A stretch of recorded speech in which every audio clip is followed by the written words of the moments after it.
ત્યાં ઉપસ્થિત છે દ્વારિકા નગરીમાં, અને હવે ધીમે ધીમે ભીડ પણ વધી રહી છે. દીપિકા,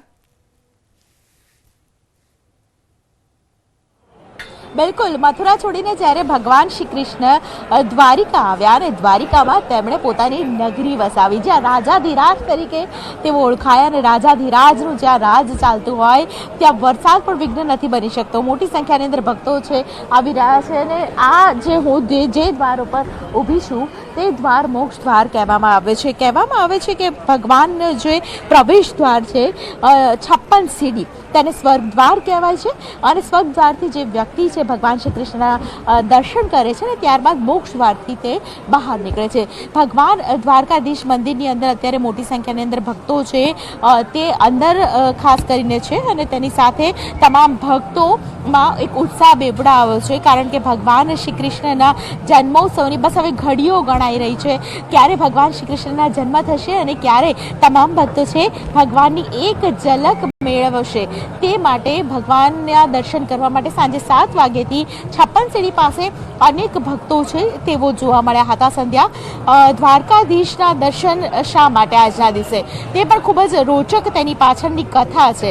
કહેવાય છે કે ભગવાન શ્રી કૃષ્ણ છે જ્યારે દ્વારિકામાં તેઓ આવ્યા અને તે દરમિયાન ખાસ કરીને તેમણે રાજાધિરાજ તેઓ કહેવાતા હતા, એટલે દ્વારિકામાં તેઓ અહીંયા વસ્યા, અને અહીં તેમનો મહેલ છે, તેમની રાણીઓનો અહીં મહેલ છે, અને સાથે જ ભગવાન શ્રી કૃષ્ણના દર્શન જન્મોત્સવ વખતે જ્યારે દ્વારિકા નગરીમાં કોઈ પણ વ્યક્તિ આવે તો એવું કહેવામાં આવે છે કે તેને મોક્ષ મળતો હોય છે.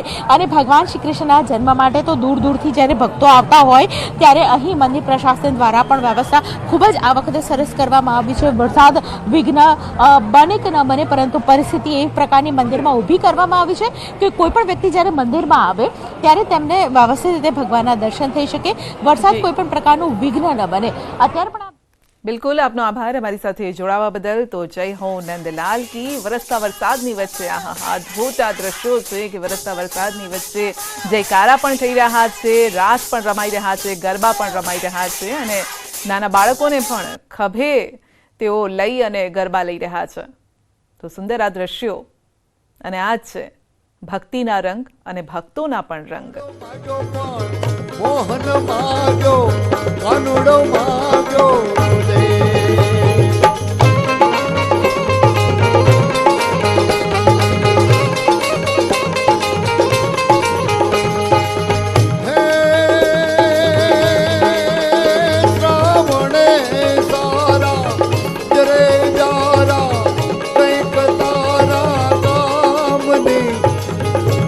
પટોળા રંગ ચોળા અમે ટોળા ભાવની શણગાર સજીને રૂપ રજીને. તો સુંદર સુંદર ભજનોની સાથે અમે આપને સીધા જ લઈ જઈ રહ્યા છે ડાકોરમાં ઠાકોરના દર્શન કરાવવા માટે. અમારા સહયોગી પણ ઉમંગ ત્યાંથી સીધા જ આપણી સાથે જોડાયા છે. જી ઉમંગ, કયા પ્રકારના રંગ, આ સાથે જ અત્યારે ખાસ પૂજા પણ કરવામાં આવતી હોય છે ભગવાનની, એટલે કે કૃષ્ણ જન્મોત્સવ પહેલા પૂજા અને આ સાથે ભક્તિના રંગ. ડાકોરમાં ગણતરીની મિનિટો ગણાવી રહી છે. દ્રશ્યો દર્શન કરાવી સીધા ડાકોરના ઠાકોરના જે પ્રકારે તમે જોઈ રહ્યા છો મંદિરમાં કોણ છે, રાજા રણછોડને છે ત્યાં નાચ સાથે સમગ્ર મંદિર અત્યારે ગુંજી ઉઠ્યું છે. બીજી બાજુ ભક્તોમાં પણ એક અનેરો ઉત્સાહ જોવા મળ્યો છે. કેટલાક ભક્તો આપણી સાથે જોડાયા છે, તેમની સાથે પણ વાત કરીશું.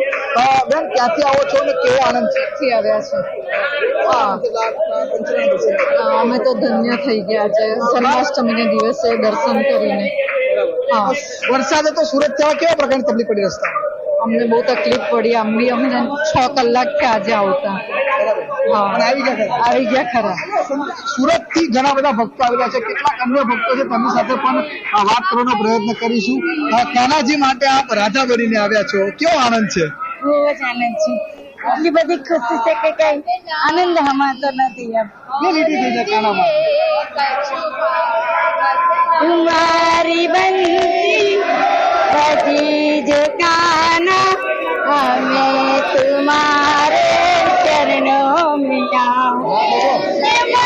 हमारा नहीं है बस में जान कैसी लगन लगाई शरण में ले लो शरण ही दे दो इसके सिवा हमें कुछ नहीं राधे राधे जय સંધ્યા બીજી બાજુ દ્રશ્યો બતાવી સીધા કે રાજા રણછોડરાયનો જે શણગાર છે તેને અત્યારે હવે ભગવાનને શણગાર ઉતારી તેઓને સ્નાન કરવામાં આવશે કારણ કે 12 વાગવાની હવે ઘડીઓ ગણાવી છે ત્યારે આ તૈયારીઓ છે તે અત્યારે થઈ રહી છે જે પ્રકારે તમે જોઈ રહ્યા છો તે પ્રકારે અત્યારે જે રાજા રણછોડરાય છે તેમના આ જે મુંગટ શણગાર છે શણગાર ઉતારવામાં આવશે અને થોડી ક્ષણોની અંદર રાજા રણછોડરાયને દૂધ પાણી તેમજ કેસરથી સ્નાન કરાવવું છે ત્યારબાદ રાત્રે 12 વાગે ભગવાનને ચંદનનો ચાલો કરી ભગવાનનો જન્મ થશે અને ત્યારબાદ ભગવાનનો ફરી શણગાર કરી મુંગટ તેમને જે સુવર્ણ જડિત મુંગટ છે 1.25 લાખનો મુંગટ છે તે એમને અર્પણ કરશે કહી શકાય સંધ્યા